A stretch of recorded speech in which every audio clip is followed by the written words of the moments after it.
Picture a Monday morning, you're sitting in a weekly team huddle, and out of nowhere, your manager just absolutely loses it. Oh, we've all been there. Right. They just publicly berate a junior colleague over some completely arbitrary deadline, raise their voice, and then just storm out of the room. Yeah, leaving everyone just sitting there in shock. Exactly. And a few minutes later, you and your coworkers are huddled by the coffee machine, looking over your shoulders, whispering, like, did you see that? Or they always punch down when they're stressed. Remember when they did the exact same thing last quarter? Yes. And usually we're told that kind of hushed behind the back conversation is fundamentally toxic, right? Like we hear it's unprofessional, it's unproductive, it's just bad for team morale. That is the standard corporate line, yeah. But well, welcome to today's deep dive. Because our mission today is to explore a completely counterintuitive idea. We're looking at why talking trash about a terrible boss behind their back might actually be the single best thing for a team's survival. It really is a profound inversion of, well, basically everything traditional corporate etiquette teaches us. Totally. And just to set the boundaries early here, we aren't here to endorse, like, petty rumor mongering or high school drama. No, definitely not. Right. We are examining this through the lens of a highly detailed recent article by Dr. Jonathan H. Westover. And he synthesizes this really groundbreaking 2025 study by Zhang and colleagues while also, weaving in some massive corporate case studies. It's some pretty heavy-hitting data. It is. The objective today is to map out how workplace gossip actually functions as an informal governance system. Like, it steps in when formal corporate protections just fail. So we want to understand the mechanics of how this worked and what it means for you, the listener, in your daily work life. Okay, let's unpack this because I want you, listening right now, to think of this deep dive kind of like studying a workplace immune system. Oh, I like that analogy. Yeah, we're looking at how a team produces antibodies. And in this case, those antibodies are those hushed coffee break conversations to fight off a toxic infection that has entered the body of the organization. Right, the infection being the bad boss. Exactly. But to understand why this immune response actually works, we first need to define exactly what the infection is, like what kind of environment are we actually dealing with here? So the clinical term for the infection, at least according to the research, is an abusive supervision climate. Abusive supervision climate, okay? And we need to be very precise about what that entails. We aren't talking about physical altercations. Right. We are talking about sustained, hostile, verbal and nonverbal behaviors. Like, this is the boss who routinely gives you the silent treatment, or who publicly belittles people, or, consistently steals credit for their team's work. Classic toxic traits. Exactly. But the operative word here is climate. It's a climate-level threat. When a leader's hostility becomes pervasive enough, it shapes the entire ambient experience of the team. So it's not just a one-off bad day. No, not at all. Yeah. Even if you aren't the direct target of the abuse on, say, a random Tuesday, Yeah. you still feel the hostility in the room. You start flinching when the office door slams. It basically becomes the weather you all have to work in. Wow. Yeah. And I think the distinction between the disease and the cure is incredibly important here. When we talk about the cure, this protective gossip, we have to clearly separate it from just like being a malicious coworker. Oh, 100%. Because we aren't talking about whispering about your boss's impending divorce or, their financial struggles. Right. That's just being messy. Exactly. The research defines this very specifically as leader-targeted negative gossip. So these are fact-based, critical evaluations of a supervisor's actual work behaviors. And importantly, they are shared when that supervisor is absent. Yeah. And the difference there is entirely about normative weight. It's the difference between saying, I heard they're going bankrupt, and saying it is completely unacceptable that they just blamed Sarah for the project delay. Right. One is personal trivia. The other is professional. Exactly. One is just spreading rumors, but the other is actively establishing behavioral boundaries for the group. It's a collective evaluation of professional conduct. But wait, I'm sure you, listening right now, might be thinking the exact same thing I was when I first read this framing. Which is? Well, isn't all negative talk just going to drag the team's morale down further? Right. Like, doesn't complaining just breed more complaining? If everyone is sitting around talking about how awful the manager is, it kind of feels like fighting fire with fire, right? And eventually, the whole department just burns down. That is exactly the standard HR assumption. But what's fascinating here is that the data from the Zhang et al. 2025 study completely upends that idea. Really? Completely upends it. Completely. They looked at 348 different work teams across 2 really rigorous field studies. And they found that teams facing an abusive climate who engaged in more of this specific leader-targeted gossip suffered significantly fewer negative consequences than teams who stayed silent. Wait, fewer negative consequences? Yes. The teams who stayed quiet and just tried to, power through it actually fared much worse. The teams that gossiped preserved their interpersonal trust, they maintained their performance metrics, and they actually had lower voluntary turnover. That is wild. The teams that kept their heads down deteriorated faster. Much faster, yeah. The silence is actually more destructive than the gossip. Okay, so if gossip acts as this emergency brake, we really need to understand the sheer speed and scale of the crash it's preventing. Because the collateral damage of staying silent under a toxic boss seems enormous, but I want to put some hard numbers to it, like how widespread is this infection? Well, the scope is honestly staggering. Research indicates that 10 to 16% of U.S. workers face this kind of sustained chronic hostility. 10 to 16%, that's a lot of people. It is. And if you look at Gallup data, they suggest that up to 1 in 5 workers experience intermittent misery from a boss. Wow. And financially, the toll is massive. There's research by Tepper in 2017 that estimated the cost to U.S. organizations at $23.8 billion annually. 23.8 billion with a B. With a B, yeah. Yeah. And that accounts for lost productivity, ballooning healthcare costs, and of course the massive expense of turnover and retraining when people just inevitably quit. And obviously that $23.8 billion represents real human suffering, I'm trying to picture the lived experience behind that number, because this isn't just about like missing a quarterly deadline because you're distracted by an annoying manager. Not at all. It Yeah. goes way deeper than that. The research explicitly links this kind of climate-level abuse to elevated anxiety, clinical depression, and even serious cardiovascular issues. Physical health issues. Yes, and one of the most insidious effects is severe family spillover. Oh, like taking the stress home with you. Exactly, the stress of constantly managing a hostile boss, trying to predict their moods, walking on eggshells all day. It completely depletes your self-regulatory resources. Right. Your cognitive battery is just drained trying to survive the workday. So you come home and you literally do not have the emotional capacity left to engage with your kids or your partner. That is heartbreaking. It is. People exhibit more negative, withdrawn behaviors at home simply because the office has emptied their tank. So it's like carrying around a heavy cognitive load all day that drains your battery to zero before you even pull into your driveway. That's exactly it. And the Westover article makes a really important point to emphasize that this disproportionately targets vulnerable populations. Right. We are talking about women, minorities, contingent workers, or, people on visas. The people who lack the structural power or the financial safety net to just up and quit are the ones stuck breathing in this toxic weather every single day. Which brings a real urgency to understanding the mechanics of how this whisper network actually protects people. Yeah, because if we know the stakes are this high multi-billion-dollar losses and devastated personal lives, how exactly does a quiet conversation by the water cooler neutralize that threat? So the 2025 research identifies 2 core protective mechanisms at play when a team gossips. Okay, let's get into the mechanics. How does talking actually shield you? The first mechanism is that gossip breaks what researchers call the trickle-down effect. Trickle-down effect. Yeah, so in corporate hierarchies, abuse usually flows downward. If a boss acts terribly, the natural human psychological response is often to actually model that dominant behavior, passing the aggression down to your own subordinates, or maybe laterally to your peers. Like kicking the dog because your boss yelled at you? Exactly that. Right. But when a team gossips, when they collectively evaluate and critique the behavior in secret, they establish a counter norm. Oh, I see. They're collectively agreeing this behavior is unacceptable and this is not how we treat each other. And that shared consensus actually stops the individual team members from mimicking the aggression. So they are essentially inoculating themselves against becoming the very thing they hate. Exactly. That's fascinating. What's the second mechanism? The researchers call it building effective bonds. Effective bonds. Right, which, to translate that out of academic jargon, basically means reality checking and emotional validation.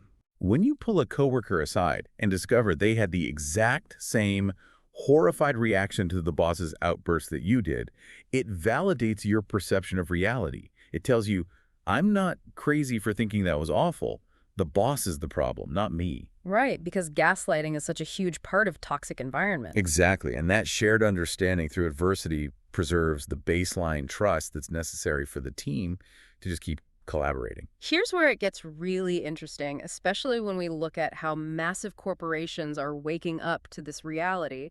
The Westover article brings up Microsoft. Oh, the Microsoft example is so telling. It really is. So for a long time, Microsoft relied on blanket, zero-tolerance civility policies. You know, the type the employee handbook says everyone must be respectful at all times, maintain a positive attitude, no negativity allowed whatsoever. And, I mean, on paper, that sounds like a perfectly reasonable way to maintain a professional environment, right? Right. But Microsoft realized those very policies were being weaponized by bad bosses to silence their victims. Yeah, this happens so often. If an employee tried to warn a colleague about a manager's hostile behavior or even complain to HR, the abusive manager would turn around and say, hey, you're violating our core civility policy by speaking negatively about a colleague. Wow.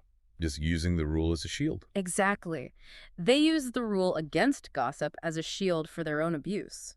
So Microsoft actually revised their guidelines to explicitly protect the professional critique of leadership. That's a huge step. Yeah. They reframed this kind of targeted behavioral gossip as legitimate employee voice, not a policy violation. It is a profound shift in organizational psychology because it's recognizing that banning all negative talk doesn't actually stop the abuse at the top. Right. It just disarms the defense mechanism of the people at the bottom. I love that phrasing. It makes me think of this protective gossip exactly like a vaccine. Like the team is essentially injecting themselves with a deactivated, safe version of the boss's bad behavior through their conversation. Yes, that's a great way to put it. They process the toxicity together in a controlled environment, so their collective immune system knows how to reject the real thing when it happens, and they don't catch the disease themselves. The mechanism of a vaccine is a highly accurate way to look at it. You are building collective immunity. But, there is a natural limitation to that. What do you mean? Well, while a vaccine or an immune response is a vital emergency measure, a healthy body shouldn't have to exist in a constant state of emergency. Fair point. You can't just fight off severe infections every single day and expect to thrive. That requires an organizational pivot. We have to ask, how do companies fix the environment so that this whispered informal governance isn't necessary in the first place? Right, because nobody actually wants to spend their lunch break trauma bonding over a terrible manager. Exactly. We just want to do our jobs and go home. And the case studies here on how top companies are moving toward formal governance are really fascinating. They focus heavily on something called procedural justice. Yeah, and let's define procedural justice for a second because it's a critical concept here. Look for it. It simply means that the process of making decisions, especially regarding discipline and complaints, feels transparent, consistent, and fair to everyone involved. So not a black box. Right. It's the exact opposite of a black box HR department where complaints go in and nobody ever knows what happens. Kaiser Permanente is a really great example of applying this. What did it do? Well, they realized that waiting around for formal HR complaints just doesn't work because victims in an abusive climate are usually too terrified of retaliation to speak up. So they implemented a completely proactive accountability system. Okay, I'm genuinely curious here. How does an organization proactively catch a bad boss without just relying on gossip reaching the right ears? Like, what does Kaiser actually do? They use multiple systemic detection pathways. First, they deploy frequent pulse surveys that explicitly ask about humiliating supervisor behaviors, rather than just asking about generic, job satisfaction. Well, that's smart, getting specific. Very specific. But more interestingly, they utilize HR algorithms to flag systemic issues. The system looks for sudden spikes in sick leave or voluntary turnover that's clustered under one specific manager. Wow, okay. And crucially, they operate on a preponderance of behavioral evidence standard. Wait, what does that mean in practice? How does that differ from a normal HR investigation? So in a traditional system, one grave whistleblower had to stick their neck out, risk their career, and prove beyond a shadow of a doubt that the boss was abusive on a very specific date. Which is almost impossible to do. Exactly. A preponderance of behavioral evidence shifts the burden of proof. It means if the aggregate data, the turnover, the sick leave, the anonymous survey trends, if all that shows a clear pattern of a hostile climate, Trained HR investigators step in to intervene. So they don't need one person to take all the risk. Right, and the result of this procedural shift was a 34% drop in validated supervisor misconduct over 3 years. 34%. That is massive. It's huge. And you see a similar push for transparency at Salesforce, right? But they had a slightly different problem. Their employees simply didn't trust HR at all. A very common issue. Yeah, exit interviews showed people were leaving because they felt complaints just went straight into a void. So Salesforce radically increased visibility.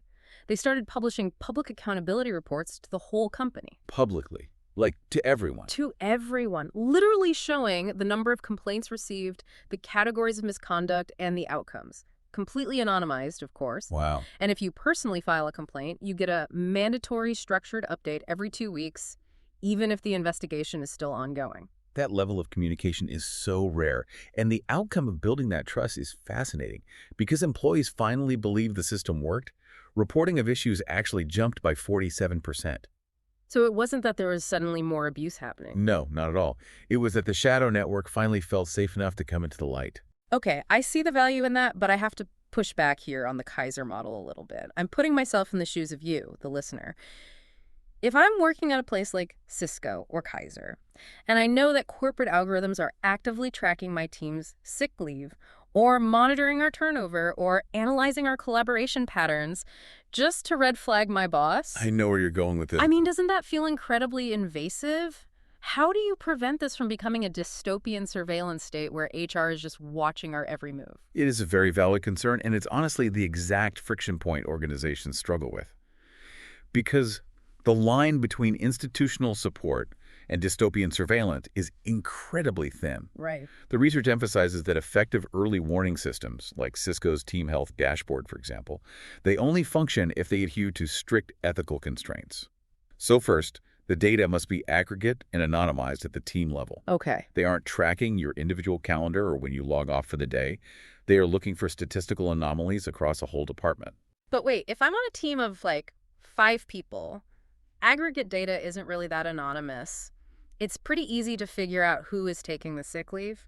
I think I'd still be nervous that a bot is managing my team's dynamics. And that's exactly why the second and third principles are so vital.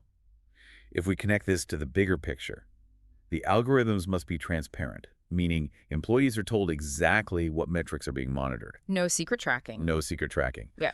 But most importantly, an algorithmic flag never triggers an automatic penalty or a disciplinary hearing. It only triggers human judgment. Oh, gotcha. If a red flag pops up, an HR business partner steps in to have structured, supportive check-ins with the team. It has to be culturally framed and executed as team health support, not surveillance. If it feels like a policing tool, the trust completely evaporates and people will just game the metrics. Okay, I see the distinction. It's a smoke detector, not an automated sprinkler system that ruins the whole office at the first sign of heat. That's a perfect analogy. But even catching a bad boss faster with better smoke detectors is still essentially reactive. The ultimate goal should be stopping leaders from snapping under pressure to begin with, right?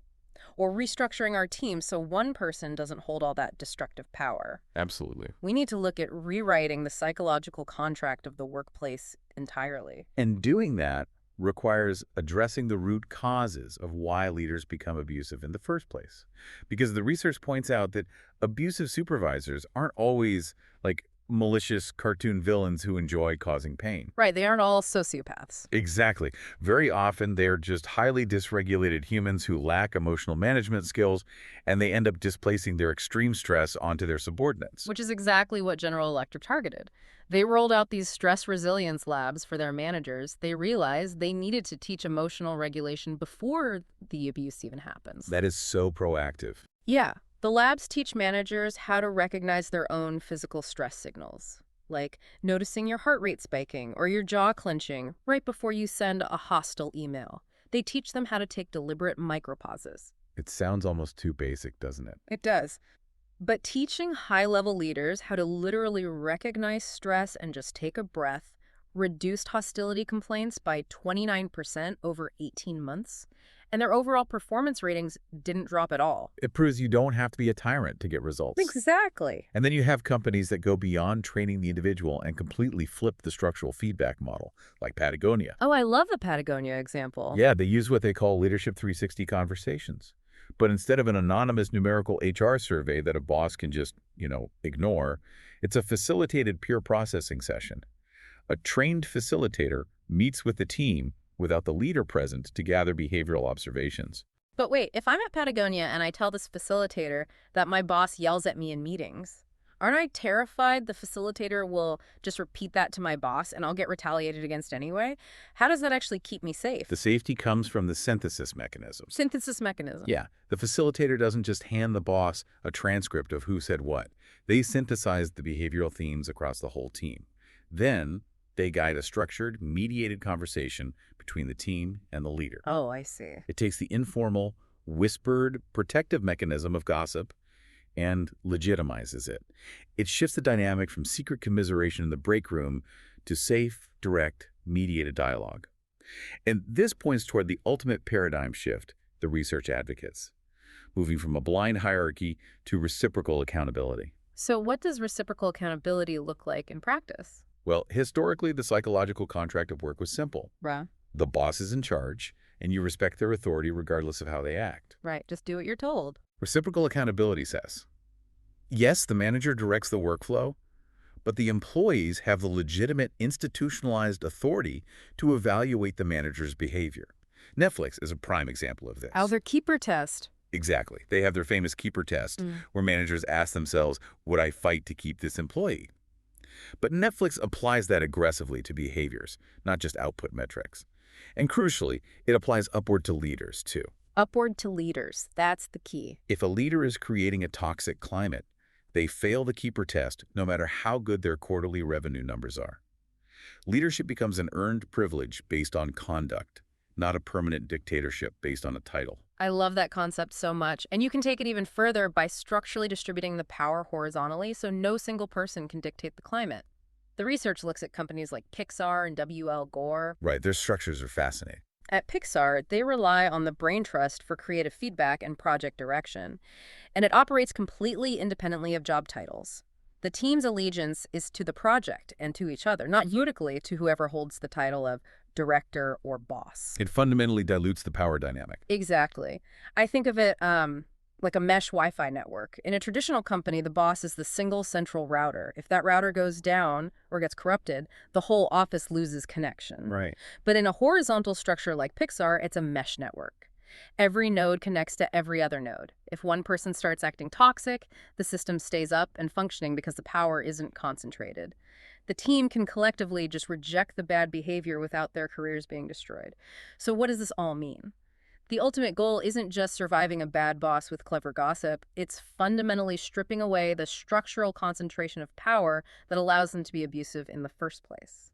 That captures the trajectory perfectly. The reliance on gossip, as powerful and protective as it is for individuals, is ultimately a symptom of a systemic failure.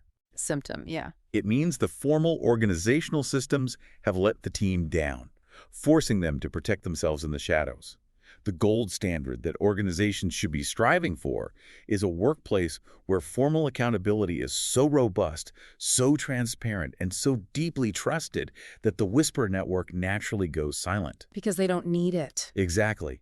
Not because people are forbidden to speak by some draconian civility policy, but because the shadow network is simply no longer needed to survive. What an absolute journey. I mean, going from feeling guilty about venting by the coffee machine to realizing it's a vital, scientifically backed survival tactic, and finally to understanding that it's a blaring alarm bell for a broken organizational system. It really changes how you look at office dynamics. It does. Whether you are an employee realizing your water cooler talk is actually an antibody protecting your team's mental health, or you're a leader recognizing that your team's hush-hush gossip might be pointing to a massive failure in your reporting structure. This research completely reframes how we view workplace communication. It really does. But I want to leave you, our listener, with one final thought to ponder as we wrap up today. If companies fully embrace this reciprocal accountability, where teams are constantly evaluating their leaders and power is distributed horizontally like a mesh network at Pixar or W.L. Gore, does the traditional role of a manager eventually become obsolete? Are we moving toward a future where the title of boss entirely disappears in favor of rotating, peer elected team facilitators? Something to think about the next time you gather around the coffee machine. Thanks for joining us on this deep dive.